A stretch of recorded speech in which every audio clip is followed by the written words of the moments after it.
Très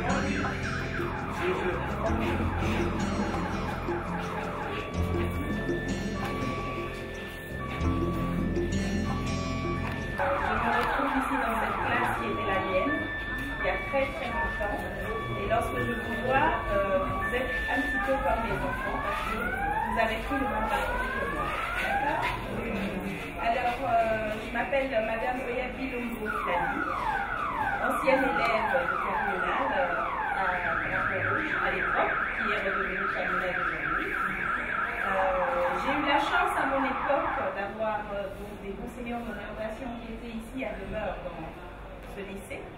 Donc, qui nous orientait, qui nous aidait donc, à effectuer le bon choix de filière supérieure, donc mieux organiser nos études supérieures après le bac.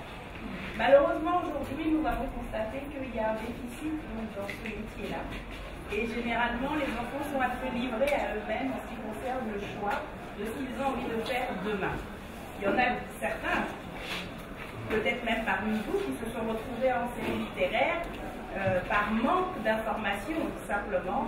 Ils y sont allés comme ça, alors que si on leur avait expliqué, qu'on avait écouté, on avait pris le temps de discuter avec eux pour savoir un petit peu quelles étaient leurs compétences, quels étaient leurs rêves, ils se seraient peut-être orientés dans une autre filière.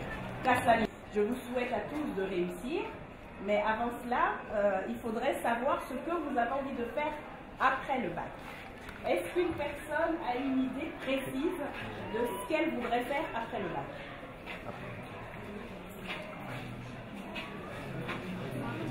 Oui.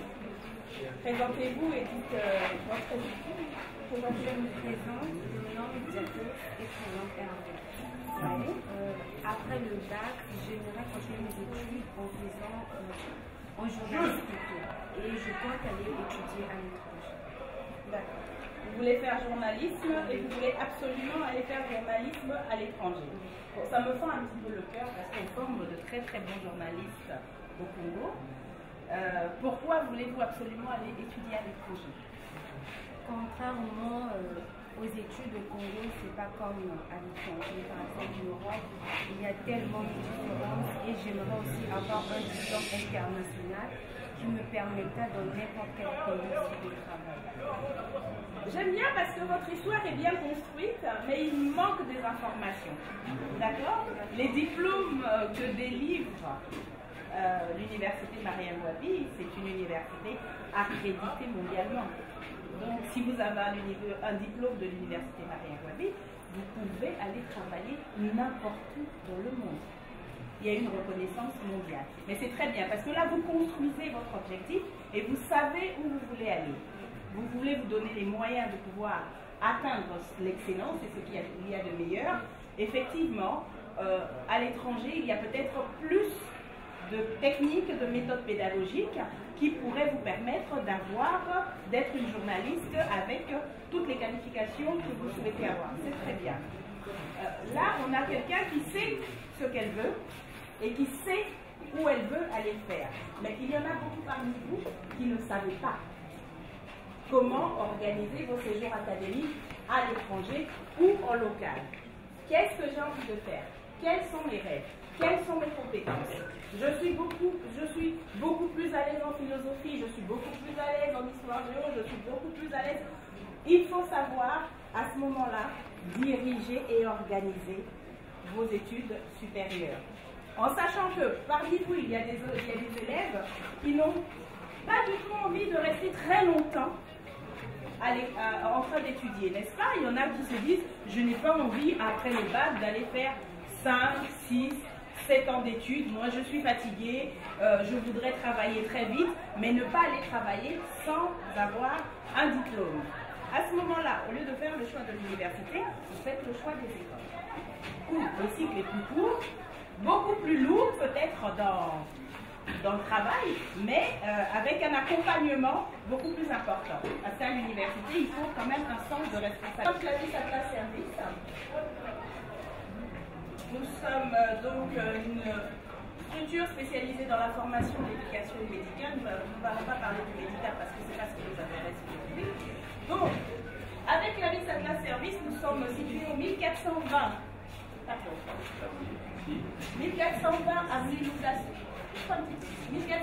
avenue Lutassi au plateau des 15 ans. D'accord? Donc, et le numéro de téléphone, c'est le 05 300 03 03. Nous souhaiterions que vous passiez nous voir pour que nous vous aidions donc à organiser la suite de vos études supérieures. Ce n'est pas simplement on ne passe pas dans les classes simplement parce que nous avons envie de passer et de sourire, mais c'est vraiment pour vous aider à organiser vos études supérieures. Ne plus perdre de temps. Savoir exactement la filière qui vous correspond en fonction de vos compétences, en fonction de vos rêves aussi, mais surtout en fonction de vos compétences. Souvent, vous avez du mal à trouver quoi faire après, parce que vous êtes ou influencé par les parents, ou influencé par les amis, ou influencé par les grands frères. Ah, elle a fait ceci, j'ai envie de faire la même chose que lui. Mais parfois, ça ne vous est pas destiné. En fonction de vos compétences, ce n'est pas ce qu'il faut pour vous. Parfois, vous avez des envies et par rapport à ce que vous disent vos parents, vos envies sont considérées comme des faux métiers, comme des métiers qui n'ont aucune valeur. Mais aujourd'hui, tous les métiers doivent avoir leur lettre de noblesse. La dernière fois, nous avons rencontré une étudiante qui était en terminale A, mais qui avait pour rêve de faire de la haute couture. Et ses parents étaient complètement contre cette idée. De se dire, vous êtes en terminale A, comment est-ce que vous allez devenir, entre guillemets, ils n'ont même pas dit couturière, ils ont dit tailleur. Le terme le plus rébarbatif pour que l'enfant se sente suffisamment choqué et abandonne son ambition. Mais dites-moi, combien parmi vous sortent sans être habillés? Lorsque quelqu'un sort sans vêtements, là, quand nous en rencontrons dans la rue, que disons-nous? Et vous? Bon, alors, est-ce que cette couturière-là n'a pas un métier noble? Mais pensez-vous que pour devenir couturière, il faut avoir un background, un minimum de connaissances. Comment voulez-vous qu'elle décide et découpe un patron, d'accord, si elle ne peut pas calculer la longueur du tissu qu'elle voudrait? Comment voulez-vous qu'elle fasse la différence entre les différents matériaux qu'elle utilise si elle n'a aucune connaissance à ce sujet? Et comment peut-elle transmettre son savoir si elle ne sait ni s'exprimer ni écrire? Donc vous voyez qu'il faut une base de connaissances nécessaire. C'est ce que nous voudrions que vous ayez à l'esprit. Il n'y a aucun saut métier. Mais cela ne veut pas dire non plus que vous ne devez pas avoir d'autres ambitions. Il faut pouvoir rêver grand. Et c'est ce que nous souhaitons à chacun d'entre vous. Rêver grand. Mais pour rêver grand, il faut rêver droit et dans la bonne direction. Donc avoir les bonnes armes. Savoir où vous voulez aller. Comment est-ce qu'on peut construire un projet académique? Quelles sont mes compétences? Dans quelle école je peux aller? Maintenant, pour cela, nous, on vous aide. On vous aide en vous donnant tous les éléments nécessaires pour ceux qui ont envie d'aller à l'étranger. On vous construit un projet académique en n'omettant aucun détail. C'est-à-dire, vous avez envie de faire notariat, par exemple. On vous propose de grandes écoles de notariat parce qu'aujourd'hui, c'est vrai qu'il y a beaucoup de mots encore où on continue à faire du tronc commun, mais et après en droit, et après on se spécialise en notariat, mais dans les autres pays aujourd'hui, c'est directement en école de notariat. Vous avez le bac, vous allez directement en école de notariat. Ça réduit le temps d'études et vous allez droit sur votre objectif. Donc, c'est 4 années d'études, par exemple, et au bout de ces 4 années, vous devenez donc notaire. Alors, l'objectif, c'est quoi quand vous venez chez nous? On vous choisit ensemble, en fonction de la destination que vous aurez choisie, ou que vous souhaitez en tout cas, nous trouvons l'école pour vous. Nous vous disons combien coûte donc 4 années d'études dans cette école. Une fois que nous vous avons dit cela, pour réduire un petit peu les difficultés des parents aujourd'hui qui généralement ont du mal à organiser des séjours académiques à l'étranger pour leurs enfants parce que malheureusement, il faut souvent que maman accompagne l'enfant pour aller trouver le logement de l'enfant, l'installer et tout ça. c'est de l'argent en plus que nous, on essaye aujourd'hui avec notre structure de réduire au maximum.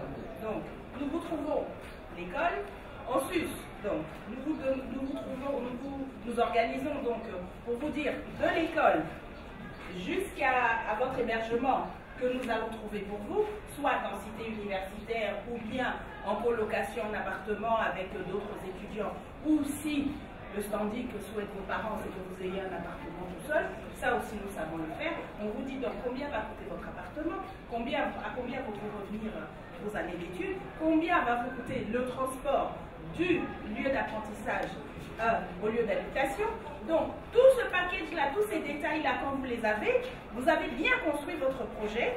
Vous pouvez aller voir vos parents en disant, voilà, moi je veux aller continuer mes études, par exemple, au Canada.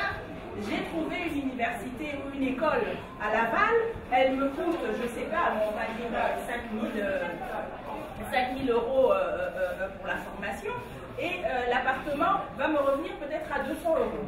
Donc, sur 4 années, voilà, papa, ce que ça va me coûter. Et papa, en plus, pour qu'il n'y ait pas de surprise, de la maison jusqu'à mon lieu d'apprentissage, le transport en bus va me coûter tant, ou en métro va me coûter tant. Quand vous avez construit votre projet comme ça, vous êtes déjà responsable. C'est une forme de responsabilité, donc vous rassurez vos parents parce qu'ils se disent « je peux laisser partir cet enfant à l'étranger parce que je sens qu'il est assez responsable, il est prêt. Je ne le laisse pas partir avec certaines inquiétudes. » Et après, il se dit « mais voilà, je peux me préparer. » Il a conscience que ce qu'il doit aller faire doit durer 4 années. Lui-même me dit ce que ça va coûter. Donc à ce moment-là, le père ou la mère, bien sûr, commence à budgétiser et se dire, bon, je vais serrer la ceinture pendant 4 ans, voilà ce que j'ai à dépenser. Il peut y arriver des couacs en cours de route. Il y en a qui reprennent leurs années, tout ça, mais au moins, au départ, les parents savent exactement ce à quoi ils doivent se préparer. Et là, c'est un projet bien construit. Ça, c'est pour les projets. Pour ceux qui ont envie de continuer ici, c'est de leur expliquer quelles sont les filières par rapport à leurs compétences, par rapport au baccalauréat qu'ils auront obtenu, dans quelle série, et comment ils peuvent organiser leurs cours ici. Est-ce qu'ils vont aller dans des universités privées? Est-ce qu'ils vont aller à l'université publique? Quel est le système qu'ils vont prendre? Le système LMD? Voilà, on vous explique un petit peu tout ça et on vous oriente dans la bonne direction. Il y en a d'autres qui ont envie d'aller en certificat de professionnalisation aussi tout de suite. C'est pas parce qu'on est dans une série littéraire qu'on ne peut pas aller faire ensuite des études supérieures professionnelles ou techniques. Il existe des fonds aujourd'hui qui permettent aux gens de changer d'orientation. C'est pas parce qu'on a un bac, ça je vais peut-être choquer vos responsables, mais je veux que vous le sachiez, c'est pas parce qu'on a un bac littéraire qu'on ne peut pas aller faire médecine. C'est simplement chacun se prépare suffisamment pour aller passer le concours de l'INSA. Il existe aussi des destinations dans ce monde où, avec un bac littéraire, sans concours, on peut aller faire médecine. Il faut le savoir. Donc, parfois, vous êtes retrouvés là parce que vous n'aviez pas le choix, mais votre rêve, ce que vous avez envie de faire, c'est autre chose. Donnez-vous les moyens et décrochez vos rêves. D'accord? Donc n'hésitez pas à passer nous voir. L'inscription pour que l'on fasse vos dossiers pour le Congo, particulièrement 60 000 francs par étudiant. À l'heure, ça coûte beaucoup plus cher. Mais comme moi je suis d'ici, j'ai suffisamment bien négocié pour que le tarif reste celui-là pour mon pays d'origine, parce que je pensais qu'il faille pour moi d'abord travailler pour les miens avant de continuer au lieu de continuer à travailler pour les autres. Donc n'hésitez pas à passer nous voir. Battez-vous pour obtenir ce bac-là. Ce n'est qu'un petit papier, hein, vous savez. Ce n'est qu'un petit papier qui ne vous effraie pas. Battez-vous pour l'avoir. Passez nous voir. N'hésitez pas. Il n'y a aucune question superflue. Il n'y a aucune honte à dire je ne sais pas ce que je vais faire plus tard.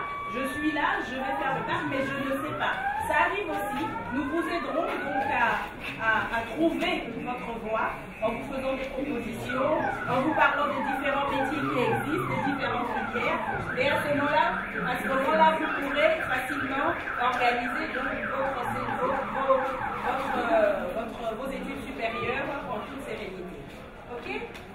Y a-t-il quelqu'un qui a une question? Parce qu'on va y aller rapidement. J'avais 10 minutes, je crois que j'ai parlé un peu au-delà.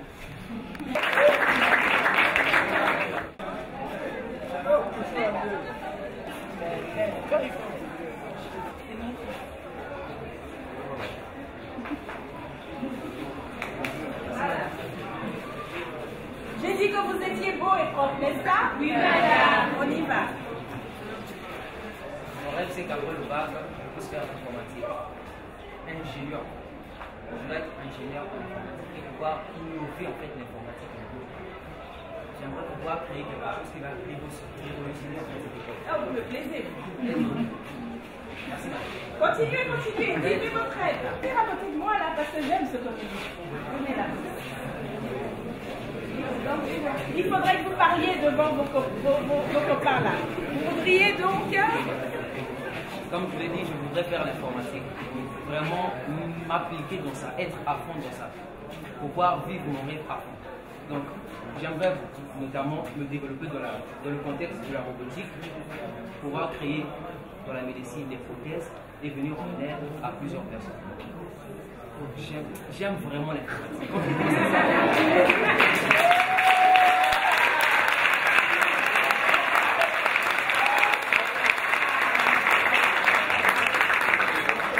Alors, je vais lui poser une question, la première. Vivre ce rêve si bien décrit. L'informatique, actuellement, toutes les portes que j'ai eu à frapper, on me dit qu'il faut voyager et tout ça. Pour l'instant, je ne me focalise pas d'abord pour ça parce que j'ai d'abord un objectif précis que je dois terminer. Et une fois que je vais terminer ça, je serai comme... Votre objectif précis, c'est quoi? Avoir le bac? Bon, vous êtes à combien de mois de votre bac? 4 mois. Vous êtes à 4 mois de votre bac. Et donc, vous attendez d'obtenir ce petit bout de papier là pour pouvoir organiser la suite. Vous savez que vous allez perdre du temps. Pourquoi ne pas, en vous focalisant sur cet objectif, commencer à construire la suite? Ça ne vous prendra même pas 2 heures de vos 4 mois qui restent. Est-ce que vous le savez? Alors, pourquoi ne pas utiliser ces 2 heures-là pour organiser votre séjour académique ou en local ou à l'étranger en fonction de vos rêves, mais maintenant? Parce que si vous attendez d'avoir le bac, le temps d'organiser donc ce que vous souhaitez, le temps de chercher la bonne école, parce que ce sera une école, ce ne sera pas une université pour vous, de trouver la bonne école en fonction de ce que vous avez décrit, de trouver la meilleure ou l'une des meilleures dans cette filière-là, et après d'aller voir vos parents pour leur dire, bon voilà j'ai trouvé, maintenant il faut que je demande le prix. Une fois que vous aurez eu ces 2 premières choses-là, maintenant il faut que papa s'organise pour trouver le billet. Après, papa va demander à maman, est-ce que tu peux l'accompagner? Parce que moi, avec mes occupations, je ne peux pas l'accompagner pour qu'il aille s'installer. Il faut que maman, si elle travaille, réussisse à organiser ce voyage-là, trouver l'hébergement, vous installer et ensuite vous ramener là-bas. Vous voyez que vous risquez de perdre une année. Alors, certaines écoles, lorsqu'on a, surtout vous qui êtes en série C et qui visez ce niveau-là d'objectifs, il y a certaines écoles qui veulent un bac récent, pas un bac d'une année. Donc là, vous allez amoindrir vos chances d'aller dans la meilleure école. Parce que vous aurez pris une année pour vous organiser. Ce que vous pouvez faire pendant que vous êtes en train de passer votre bac. Donc, nous à Clavis à classe, notre objectif, en sus de vous orienter, de vous aider à trouver la bonne filière, allez vous asseoir mon fils, la bonne filière qui vous correspond, parce que vous avez des envies, oui, mais il faut aussi que vos compétences, tout à l'heure, il faut aussi que, que vos compétences vous permettent de faire et de réaliser vos rêves. C'est pas tout de dire, moi je veux faire ça, mais après on regarde les notes. Hein. on regarde les notes et en fonction de vos notes, on vous dit, vous êtes meilleur plutôt dans telle matière, on vous conseillerait plus. On ne vous dit pas vous devez faire, mais on vous conseillerait plus d'aller dans telle direction plutôt que dans celle que vous choisissez, parce qu'on n'est pas sûr au regard de vos notes. Mais parfois, ça peut être aussi, les résultats des notes peuvent biaiser le résultat final. D'accord? Ça peut être dû à un élève qui n'était pas bien à cette période-là, ou bien, il y en a aussi parmi vous. Moi, vous savez, il n'existe pas d'élèves bêtes. Personne n'est bête. Vous savez, il y a de très très bonnes écoles, pas loin en Afrique. On rêve toujours de l'Europe, mais l'Afrique aussi forme. Il y a des destinations dont on ne parle pas assez, mais qui pour moi sont des destinations en matière de formation qui sont magnifiques. Vous voulez aller faire médecine en Europe, vous en avez pour 8 ans. Vous faites médecine en Inde, vous en avez pour 5 ans. Au bout de 5 ans, en Inde, vous êtes médecin. Ah, ça vous fait réfléchir.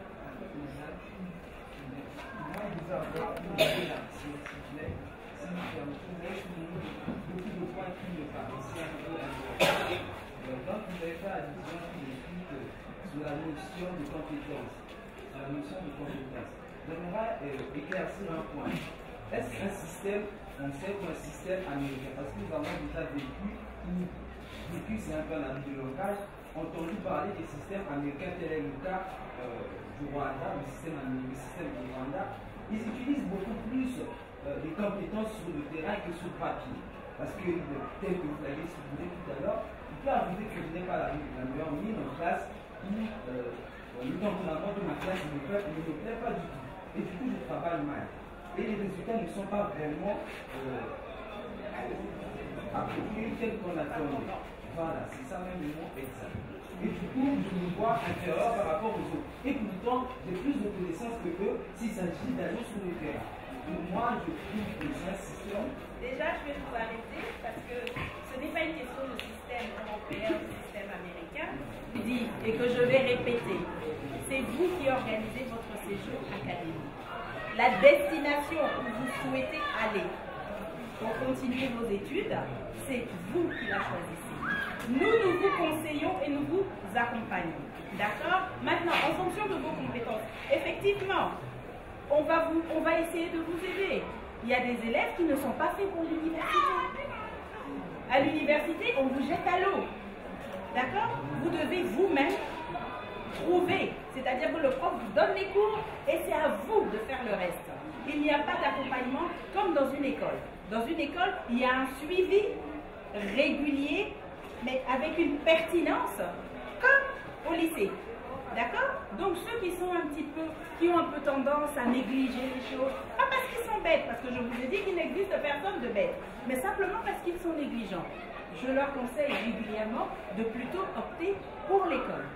D'accord? Maintenant, moi, si je prends mon cas, effectivement, je suis férue du système anglo-saxon. Ça va plus vite, c'est plus pragmatique, c'est straight to the target. Ok? Le système français, c'est comme la France.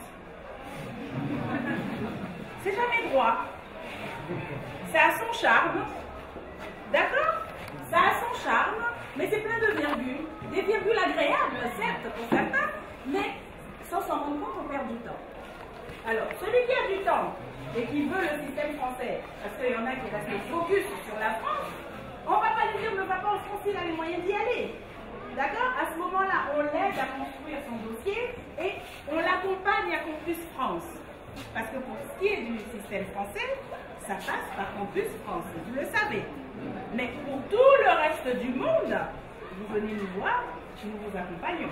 Que ce soit la Belgique, que ce soit l'Allemagne, que ce soit l'Angleterre, que ce soit le Canada, francophone ou anglophone, que ce soit l'Inde, que ce soit l'Afrique du Sud, que ce soit le Ghana, que ce soit le Cameroun, que ce soit la Côte d'Ivoire, peu importe, nous vous accompagnons. Et nous vous disons aussi quelles sont les meilleures destinations en fonction des filières que vous choisissez. Il ne faut pas se tromper. Ce n'est pas tout de dire j'ai envie d'aller voilà, en France, mais il y a beaucoup de... Vous savez, lorsque nous avons commencé ce métier, l'une des choses, l'un des points qui m'a amené, moi, à monter cette structure, c'était de constater que et les étudiants, les nouveaux étudiants, et les parents étaient prêts à laisser les enfants doubler, tripler des années, simplement parce qu'ils veulent être à l'étranger. Mais non, dis donc. Non. Perdez pas de temps. Perdez pas de temps. Vous arrivez en France, vous n'avez plus le souci d'avoir raté une année. Oh, c'est pas grave, hein, je passerai en septembre, et puis quand je passerai en septembre, bon, je passerai l'année prochaine, c'est pas grave. Quand la personne n'a rien à faire. Mais non. Non. C'est pas, vous savez, la douleur de l'échec n'est pas différente parce que on a changé d'espace. C'est la même douleur, c'est le même cœur qui ressent l'échec. Donc ne vous dites pas parce que je suis à l'étranger, non. Donc il faut bien choisir. Le système, c'est vous qui le choisissez en fonction de ce que vous souhaitez. Ce n'est pas nous qui allons vous imposer. Nous ne sommes pas un organisme de bourse, c'est quoi ou quoi. Il faut que ce soit clair dans les têtes, hein, parce que parfois on s'embrouille. Nous vous accompagnons à organiser, nous vous aidons à organiser votre séjour académique à l'étranger. D'accord? Donc, en fonction de vos bulletins. Et puis je voudrais quand même interpeller, parce que je ne l'ai pas dit dans l'autre salle, moi mon surnom c'est Carbone 14. Malheureusement. Mon surnom c'est Carbone 14.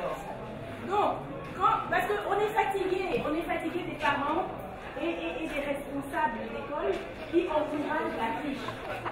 Si vous aviez 0 sur le bulletin, laissez 0. Ça nous permet, nous, de vous aider avec le réel. N'allez pas dire à papa, ah papa, il faut donner 10 000 pour qu'à l'école, devant le 0, on mette un 1 pour que ça fasse 10. Non, ça ne sert à rien. Parce que si vous chiquez, vous trafiquez vos bulletins, ok, vous allez être accepté dans une université de renom ou dans une bonne école ou ce que vous voulez, mais une fois que vous arrivez là-bas, vous allez doubler, tripler, et puis après, quel sera le résultat? Non, mais indépendamment du renvoi, parce que l'échec ne leur fera pas mal, ils sont déjà à l'étranger. D'accord? Mais celui qui aura mal, ceux qui auront mal, ce sont vos parents. Parce qu'à ce moment-là, dans leur bêtise de corrupteur, associé à un corrompu qui sera à l'école, eh bien, la note sera salée pour lui à payer. Parce que quand on double, s'il avait prévu un budget pour 4 années d'études, ben là, il va se retrouver peut-être à payer 6, 8, 10 années d'études, ce qui n'avait pas prévu. Ceux qui n'avaient pas prévu. Et malheureusement, aujourd'hui, avec nos parents, là, vos parents qui font les enfants très tard, d'accord? Pour la plupart, quand ils vous envoient continuer les études, ils sont à 2-3 ans de la retraite. Alors, si vous ratez le calcul, comment vous allez faire pour finir vos études? Donc, ne trichez pas. Si c'est 0, laissez 0. On va chercher à comprendre pourquoi à ce moment-là, il y a eu un 0. Vous étiez peut-être absent, vous étiez malade, vous n'aviez pas compris la leçon. Il vous faut peut-être un petit peu de renforcement de vos compétences. Ne passez à côté de rien. Le détail le plus stupide, puisse-t-il paraître pour vous, est important pour nous. Ne laissez aucun détail. N'enlevez rien. Donc arrêtez de demander à vos parents d'aller changer les bulletins. Parce qu'en plus, il y a des parents aussi, quand ils viennent nous voir après avec les enfants, ils ne prennent même pas la peine de détacher les bulletins. Hein? C'est insultant pour nous aussi, pour notre travail. Le papa arrive avec des bulletins de la seconde à la terminale, c'est collé. Vous avez vu ça dans quelle école? C'est collé. Donc, seconde, terminale, première, c'est collé. On arrache, non? Les bulletins là. Non? Mais c'est collé. Inévitablement, c'est que c'est faux. Le stylo est le même. L'écriture est la même. Ils ne se sont même pas fatigués. Celui qui a fait ça a tout fait. Il est content, il n'a pas envie de partager les 30 000 qu'il a reçus, les 50 000 qu'il a reçus. Ah, je vais encore aller demander au prof de maths de signer. Ah, non, je fais tout. Il invente les appréciations, il invente les signatures et tout. Ce n'est pas bon, les enfants. Marchez pas là-dedans. Si vous avez eu 6 de moyenne, venez avec le 6 de moyenne. Nous, on va chercher à comprendre pourquoi il y a eu 6 de moyenne et où est-ce qu'il faut vous aider. Parce que si vous êtes mal formé, formés dans la triche, dans la tricherie dès le départ. Vous allez être des professionnels comment demain? Vous allez être des cadres comment? Des cadres véreux. Hein? Et après, vous allez vous plaindre que le Congo n'avance pas.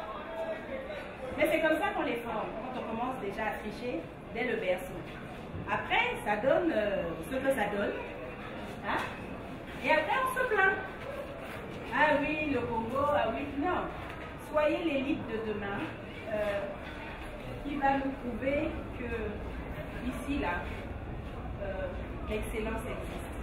Parce que moi, j'y crois. Et quand je vous vois là, il y a des personnes brillantes ici. Hein. Oui, il y en a un qui me sourit là. Il y a des personnes brillantes ici. Passez pas à côté. Passez pas à côté de ce qui est prévu pour vous. D'accord? Donc restez focus, organisez bien. Donc n'hésitez pas, nous sommes situés au 1420 avenue Lutassi au plateau des 15 ans. Notre numéro de téléphone c'est le 05 300 0303. L'email donc c'est contact@clavisatlas.com. Et donc nous avons une page Facebook Clavis Atlas Service. Bon, personne ne va me dire oui madame, on n'a pas l'argent du téléphone, madame. Hein? Non. Vous avez tous des smartphones là, d'accord?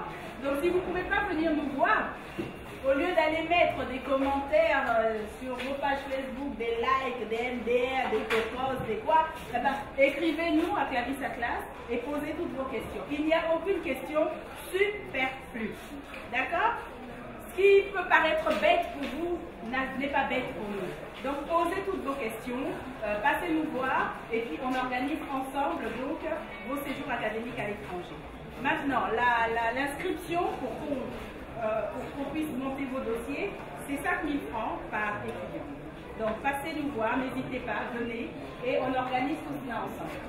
5 000 francs, c'est vous repassez autant de fois que vous voulez, autant de questions. S'il y en a 1000, vous revenez 1000 fois, ça ne coûtera que 5 000 francs. On ne vous demandera pas 5 000 francs à chaque passage. Est-ce que c'est entendu? Y a-t-il d'autres questions? Oui ou non?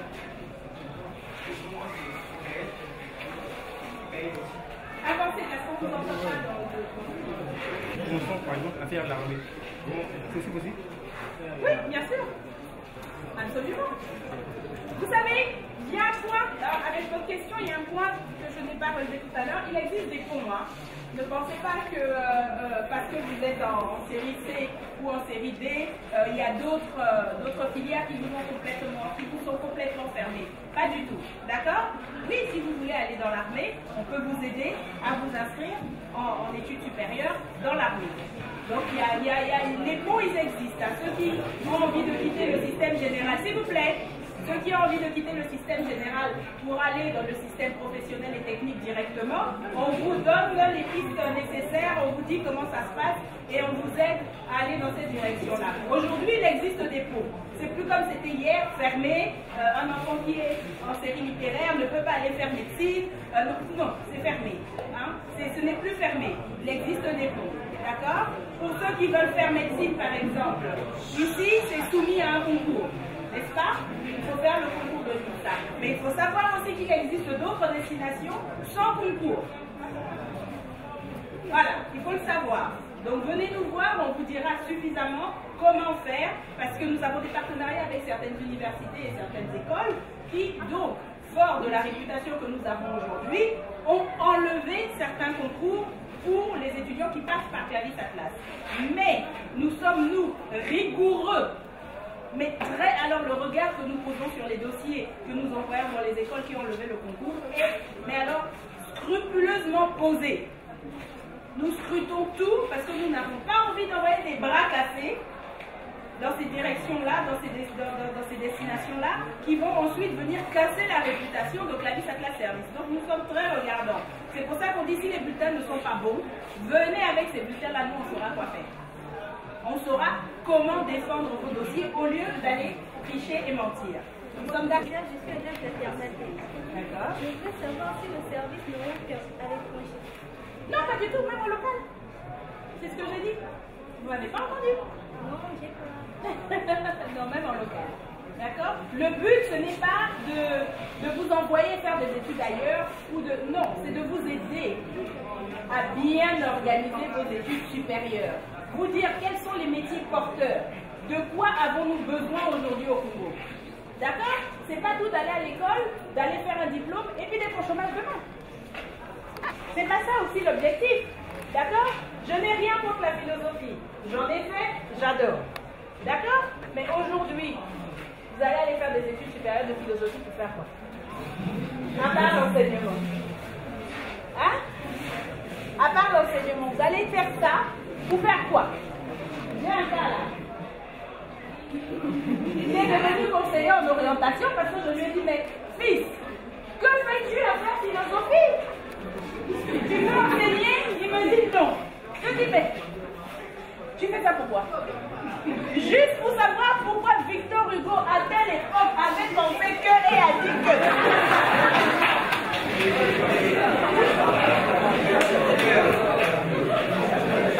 Dites-moi, qu'est-ce que ça lui apporte? Est-ce que ce type de réflexion, on a besoin? Excusez-moi, je ne provoque pas les profs de philo. Pardon, n'allez pas me trahir. Mais est-ce qu'on a besoin d'aller à l'école pour ça? Hein? Bon. Si c'était pour aller enseigner la philo, je lui dis oui. Mais si c'est seulement pour réfléchir à ce que Platon avait dit, bon, est-ce que quand Platon avait dit ça là? Non, mais est-ce que ça s'accorde à ce que nous vivons aujourd'hui? Moi aujourd'hui j'ai besoin de quelqu'un qui peut aller aider les usines de mines qui s'installent ici. Hein? On n'a pas d'extracteur, mais on a un sous-sol riche. Mais pendant ce temps, lui, il étudie la philo.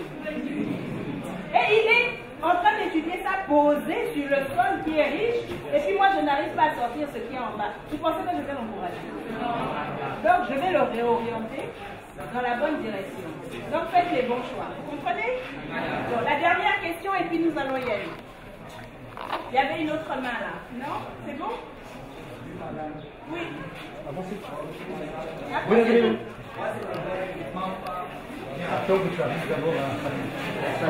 C'est pas grave, c'est pas grave. Allez-y.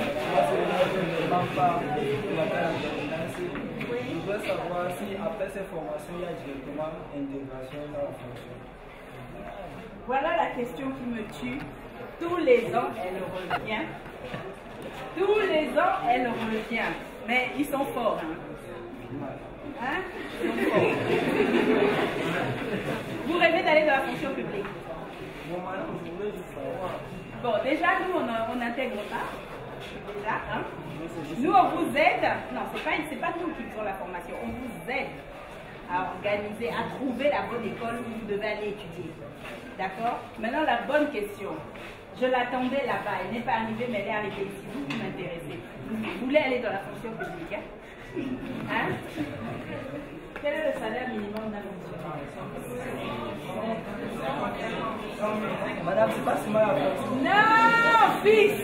On va y arriver, mon fils. Quel est le salaire minimum d'un fonctionnaire? 150 000. Hein? 100 000, 150. 100 000, 150. D'accord, c'est quoi? Ah, j'ai entendu quelque chose là. J'ai entendu une fille. Non, j'ai entendu une fille qui a dit quelque chose. Non. Qu'est-ce que vous avez dit, vous? 80. Non, vous aviez dit autre chose. 80. Non. 60 000. Non. 50 000. Non. Vous rêvez. Vous rêvez. Hein? 70 000. Vous n'êtes pas très loin. Merci. Bon, Internet c'est bien. Hein? Vous voyez?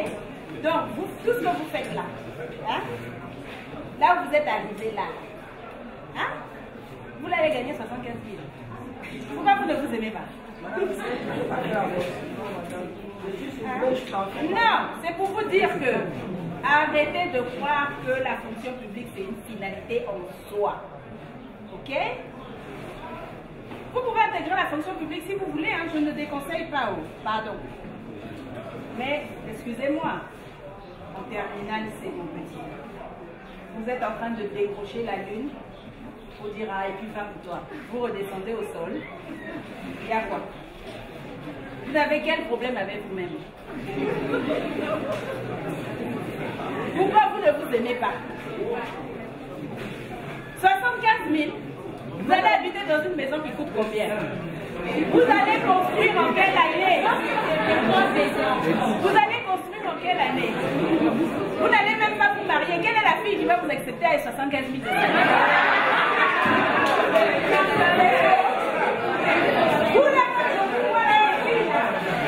Vous allez le refuser. Qui veut des enfants? Vous allez avoir combien d'enfants? Ça veut dire que vous avez décidé que vos enfants aussi ne doivent pas réussir. Aujourd'hui, tout le monde, moi je vous félicite d'être encore dans des écoles publiques. Mais quand vous aurez vos enfants, vous penserez que l'objectif, tout ce qu'il y a de meilleur, c'est l'école privée. Vous allez aller les mettre dans des fausses écoles privées, là, dans les parcelles des gens, où vous serez obligé de payer 10 000, 10 000, 10 000 par mois pour les 6 enfants que vous allez faire. Il va vous rester 15 000 pour le mois. Est-ce ça une vie? La fonction publique n'est pas une finalité en soi. Même si vous pouvez prétendre à un salaire plus élevé, je vous ai donné le minimum, mais il faut avoir de l'ambition. D'accord? Donnez-vous les moyens d'obtenir ce qu'il y a de meilleur. N'allez pas à l'école en rêvant de rentrer dans la fonction publique. D'ailleurs, en ce moment, est-ce qu'ils embauchent encore? C'est verrouillé, hein? Vos enseignants, là, les 3 quarts sont des vacataires. Ils ne sont pas encore intégrés. D'accord? Donc, ne rêvez pas fonction publique. Hein? Rêvez chef d'entreprise, patron de société, d'accord, dans le privé. Et après, vous allez, comme moi, proposer vos services au public. Et ils sont obligés de payer parce que l'État paye toujours. N'est-ce pas? Quel que soit le temps, ils finissent par payer leurs factures. Mais ne soyez pas celui qui est obligé de payer les factures même quand il n'a pas d'argent. Ok?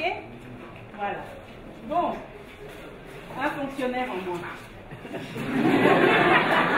Y a-t-il d'autres questions? Encore vous? Bon, ben, ce sera la dernière. Hein? Allez-y. Et après, nous partons. Une question à propos des études. J'aimerais savoir qu'est-ce qui vous a arrivé à organiser une chose comme celle-ci. Non, c'est pas privé. C'est une idée qui va aussi. Pourquoi est-ce que... Ah bah oui, parce que parmi vous, j'aimerais bien qu'il y ait des conseillers en orientation. Alors, je vais vous expliquer pourquoi est-ce que moi, je me suis focalisée sur Congo et pourquoi est-ce que j'ai fait ce métier. Je fais ce métier aujourd'hui. Je suis même repartie à l'école pour faire ce métier, pour avoir la légitimité de faire ce que je fais aujourd'hui avec vous. Vous savez, nous, à notre époque, nous avons eu beaucoup de chance.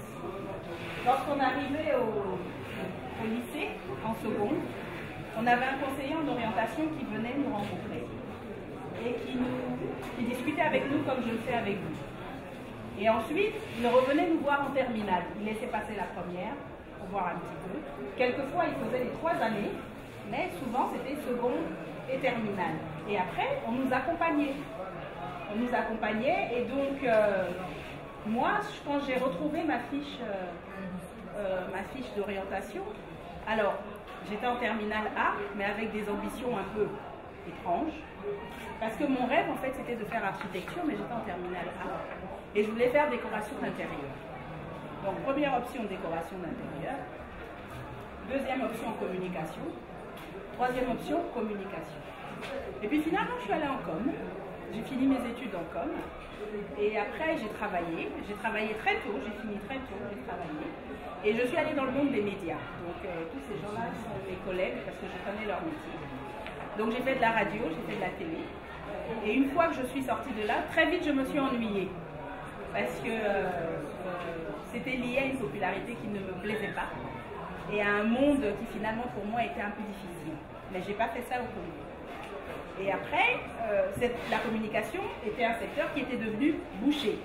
Parce que j'avais commis la maladresse, comme vous, de ne pas choisir directement le système anglo-saxon, mais d'aller dans le système sinueux français. Et donc, en com, c'était bloqué. J'ai jamais fait science, mais il y a du travail dans l'industrie pharmaceutique. Qu'est-ce que je fais? Je reste à la maison ou bien j'y vais? je suis allée en formation et je suis allée travailler dans l'industrie pharmaceutique.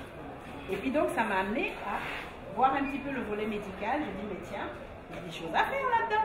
Et qu'est-ce que c'est que tout ça? Et puis bon, après avoir travaillé là-dedans, je me suis un petit peu ennuyée parce que j'aime bien avoir plusieurs vies. Je ne me suis pas ennuyée, je rigole. Quelqu'un, par rapport à mes compétences, m'a sorti de ce milieu-là et m'a emmenée dans un milieu complètement institutionnel qui est celui de la politique. Moi, je ne sais pas faire de politique, mais bon, je me suis retrouvée à travailler pour des personnalités politiques. Je fais, oh là là, mon Dieu. Et bien, j'ai appris. J'ai appris parce que ce n'était pas mon domaine, donc je me retrouve en diplomatie à travailler dans ce milieu-là et puis je l'ai. Et donc, au bout de ces 15 années, travailler dans cet univers politique, vous savez que quand vous travaillez pour des politiques, les missions sont définies. Ce n'est pas vous qui les définissez. Donc, j'ai écumé tous les secteurs. Quand vous travaillez pour un chef d'État, vous partez dans toutes les directions. C'est en fonction de ce que lui, il doit organiser, il vous envoie dans telle direction. Et étrangement, il m'était souvent confié des missions qui avaient trait à l'éducation. Est-ce que c'est parce que j'avais un bon contact avec ce monde-là? Je ne sais pas. Est-ce que, comme maintenant, aujourd'hui, on m'a ramené à l'enseignement, peut-être que j'avais vocation à cela, mais je n'avais pas pris conscience assez tôt. Donc, on m'a ramené à l'éducation. Et donc, quand j'ai arrêté de travailler donc, dans cet univers politique, mais avec ses différentes missions, je m'étais prise de passion pour l'éducation et la formation. Donc j'ai commencé à former et donc j'ai décidé, pour mieux structurer les formations que nous donnions à la carte en entreprise ou en présentiel ou à la carte enfin auprès des individus, j'ai décidé de monter cette structure pour mieux accompagner les jeunes parce que je voyais qu'il y en avait beaucoup qui se trompaient, qui tâtonnaient et j'ai voulu pouvoir les accompagner. Donc on a monté cette structure en France et donc nous avons travaillé longtemps. Nous continuons d'ailleurs à travailler là-bas. Et puis nous avons commencé à faire des tournées dans différents pays africains. Et quand je suis arrivée chez moi, catastrophe. Catastrophe, je me suis fait moquer par mes collaborateurs de France parce que je vantais tellement mon pays. Et pendant la tournée, c'était le pays le plus catastrophique. Oui, c'était le pays le plus catastrophique parce que la fonction de conseiller, la profession de conseiller en orientation, de coach en orientation n'existe plus. Lorsqu'on a scindé la DOB, la direction des bourses et stages, qui s'occupait de nous à l'époque en direction des bourses et direction des stages, et en direction d'orientation plutôt et en direction des bourses et stages, tout le monde est allé en direction des bourses et stages parce que c'est là-bas qu'il y avait l'argent. À l'orientation, il ne restait personne. Donc, ce qui fait que toutes les questions que vous avez à poser, il n'y a plus d'interlocuteur en face.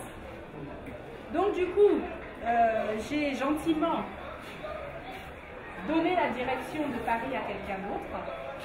Et donc, depuis 4 ans, nous avons monté une succursale ici parce que je voulais réparer cela dans mon pays. Donc, parmi vous, s'il y en a qui choisissent de faire de l'orientation, n'hésitez pas, nous faisons des formations. Et je peux vous dire que c'est un métier passionnant. Et au-delà de la passion, c'est un métier qui rapporte des sous. On ne vous fasse pas croire le contraire. C'est pas vrai, moi je gagne super bien ma vie. D'accord? Mais il faut des conseillers en orientation. Regardez le nombre que vous êtes. Regardez le nombre que vous êtes. Et ici, les classes, elles ne sont pas pleines, hein, parce que lorsque nous allons à Sankara ou ailleurs, elles sont pléthoriques, les classes. Hein, c'est une catastrophe. Hein. Moi, quand je vais à Sankara, ils se moquent d'elle et moi, hein, parce que comme on n'est pas mince, on est collé au tableau et puis souvent on ressort avec la tête sur le dos. Hein? Donc, il faut des conseils. C'est ça qui m'a emmené ce déficit-là en orientation dans ce pays. Il n'y a pas. Que ce soit au niveau scolaire, au niveau universitaire, au niveau professionnel. Parce que normalement, dans chaque entreprise digne de ce nom, il faut un conseiller en orientation. Bien sûr, il y a des personnes qui ont commencé, je ne sais pas, tâcheront, qui ont envie de monter en compétences. Mais pour grimper en compétences, qu'est-ce qu'il faut? Il faut être accompagné dans sa reconversion. Ce n'est pas lui-même qui va commencer à réfléchir, qui va commencer à... Mais s'il est tâcheron, c'est parce qu'il ne sait pas comment il faut faire le reste.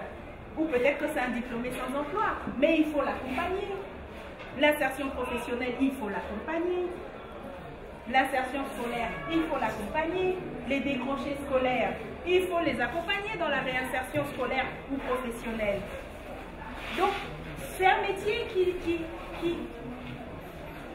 c'est un métier très passionnant. Et donc voilà pourquoi nous passons maintenant dans les lycées depuis 4 ans pour expliquer et pour accompagner. Nous espérons que vous viendrez nombreux nous voir pour que nous puissions continuer cet échange. D'accord? Merci infiniment. Je suis élève de terminale. D'accord. Je voudrais savoir si le service ne reste qu'à l'étranger. Non, pas du tout, même en local. C'est ce que j'ai dit. Vous m'avez pas entendu? Non, j'ai pas. Non, même en local. D'accord? Le but, ce n'est pas de vous envoyer faire des études ailleurs ou de... Non, c'est de vous aider à bien organiser vos études supérieures. Vous dire quels sont les métiers porteurs. De quoi avons-nous besoin aujourd'hui au Congo? D'accord? C'est pas tout d'aller à l'école, d'aller faire un diplôme et puis d'être au chômage demain.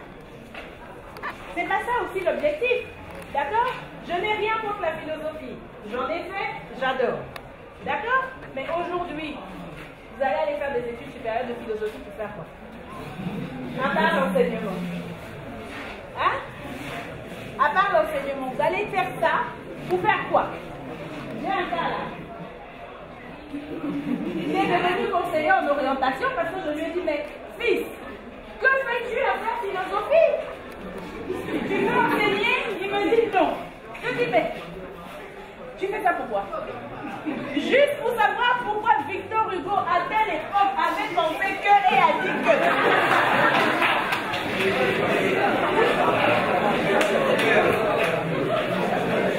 Dites-moi, qu'est-ce que ça lui apporte?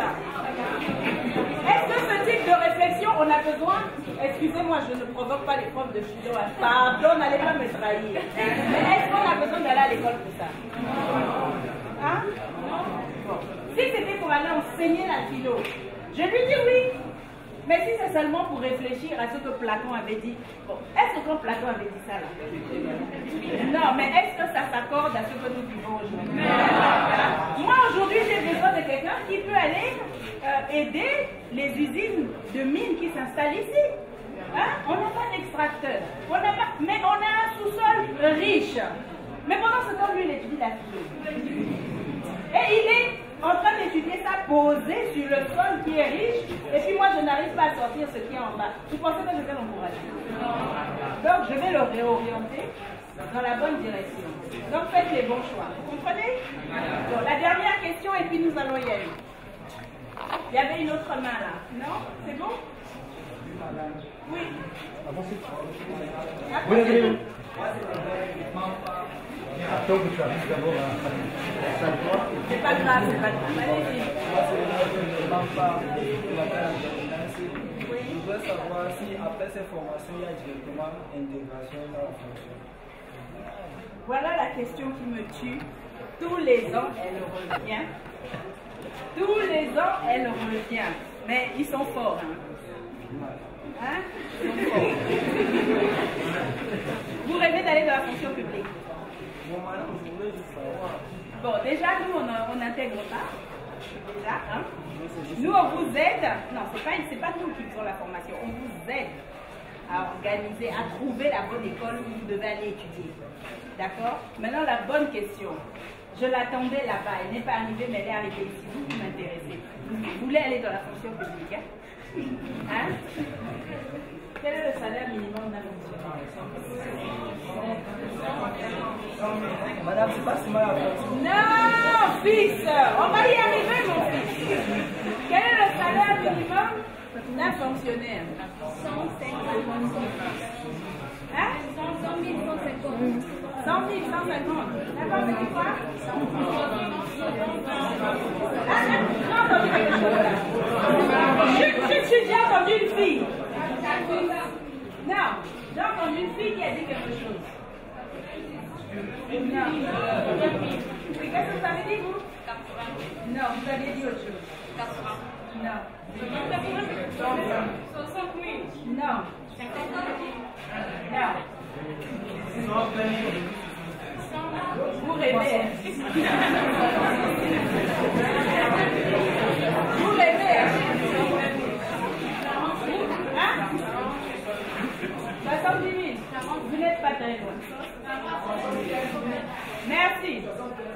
Bon, Internet c'est bien, hein? Vous voyez? Donc, tout ce que vous faites là, hein? Là où vous êtes arrivé là, hein? Vous l'allez gagner 75 000. Pourquoi vous ne vous aimez pas? Non, c'est pour vous dire que arrêtez de croire que la fonction publique c'est une finalité en soi. Ok? Vous pouvez intégrer la fonction publique si vous voulez, hein, je ne déconseille pas. Pardon. Mais, excusez-moi, en terminale, c'est mon petit. Vous êtes en train de décrocher la lune pour dire ah, et puis va pour toi. Vous redescendez au sol. Il y a quoi? Vous avez quel problème avec vous-même? Pourquoi vous ne vous aimez pas? 75 000. Vous allez habiter dans une maison qui coûte combien? Vous allez construire en quelle année? Vous allez construire en quelle année? Vous n'allez même pas vous marier. Quelle est la fille qui va vous accepter à 75 000?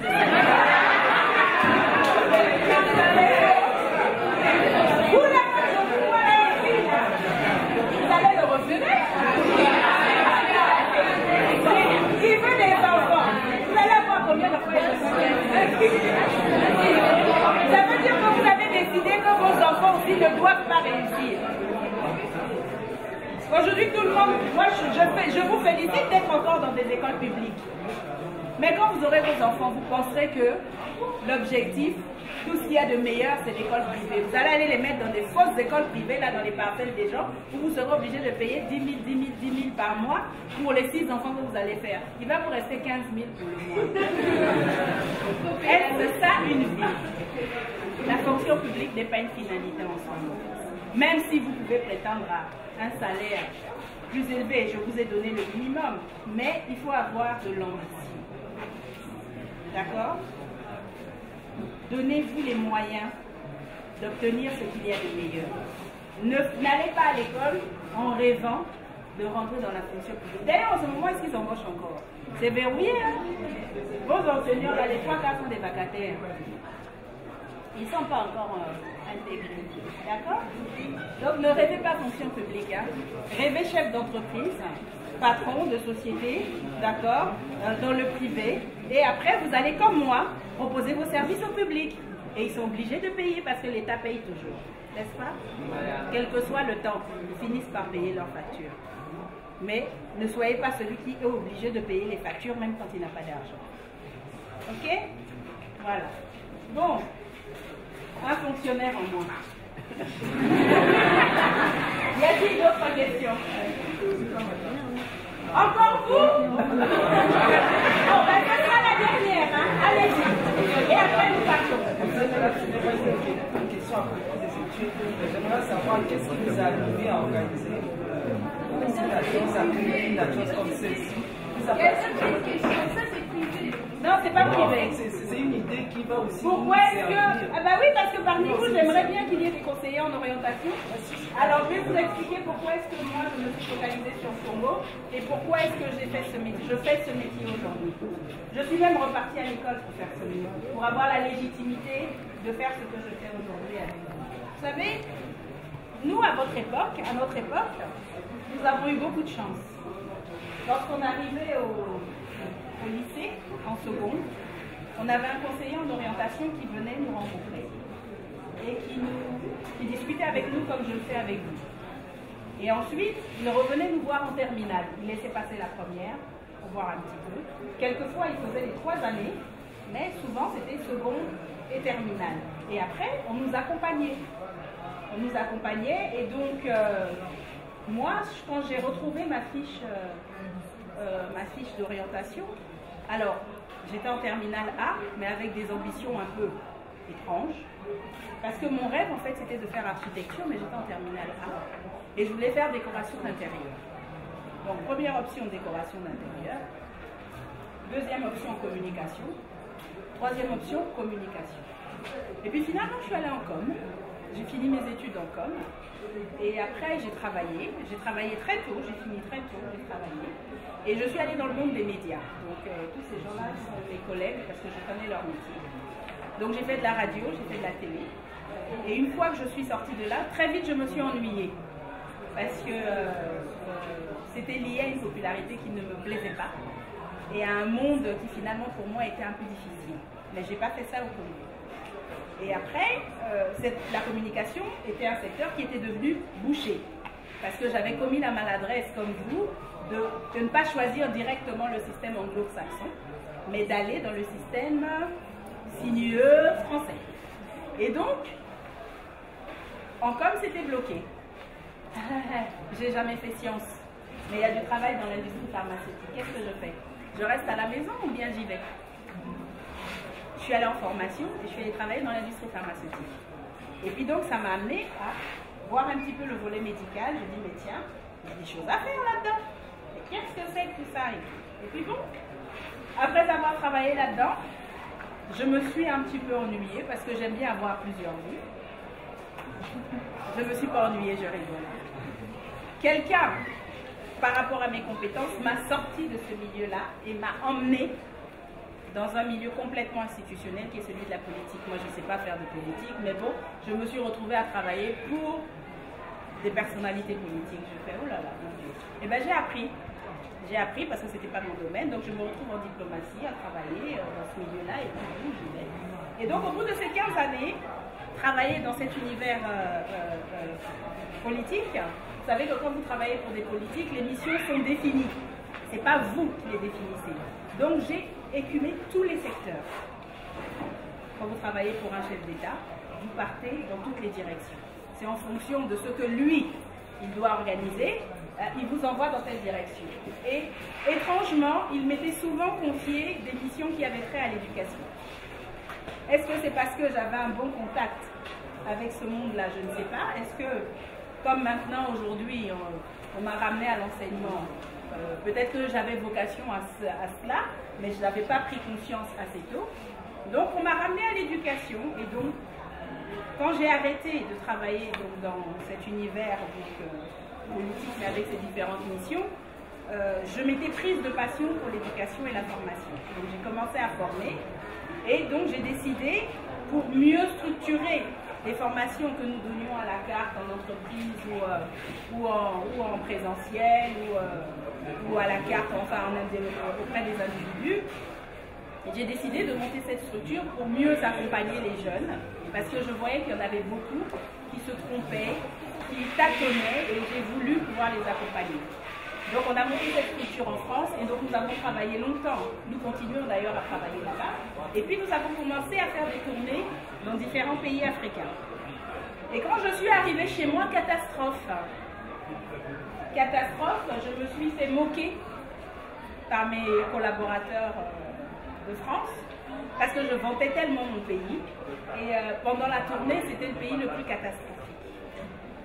Oui, c'était le pays le plus catastrophique parce que la fonction de conseiller, la profession de conseiller en orientation, de coach en orientation n'existe plus. Lorsqu'on a scindé la DOB, la direction des bourses et stages, qui s'occupait de nous à l'époque en direction des bourses et direction des stages, et en direction d'orientation plutôt et en direction des bourses et stages, tout le monde est allé en direction des bourses et stages parce que c'est là-bas qu'il y avait l'argent.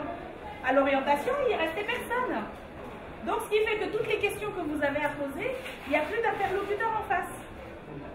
Donc, du coup, j'ai gentiment donné la direction de Paris à quelqu'un d'autre.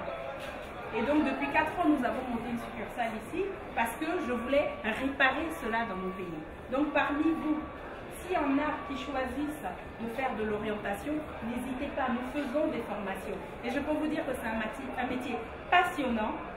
Et au-delà de la passion, c'est un métier qui rapporte des sous. On ne vous fasse pas croire le contraire. C'est pas vrai, moi je gagne super bien ma vie.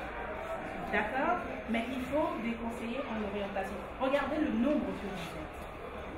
Regardez le nombre que vous êtes. Et ici, les classes, elles ne sont pas pleines, hein, parce que lorsque nous allons à Sankara ou ailleurs, elles sont pléthoriques, les classes. Hein, c'est une catastrophe. Hein. Moi, quand je vais à Sankara, ils se moquent d'elle et moi, hein, parce que comme on n'est pas mince, on est collé au tableau et puis souvent on ressort avec la tête sur le dos.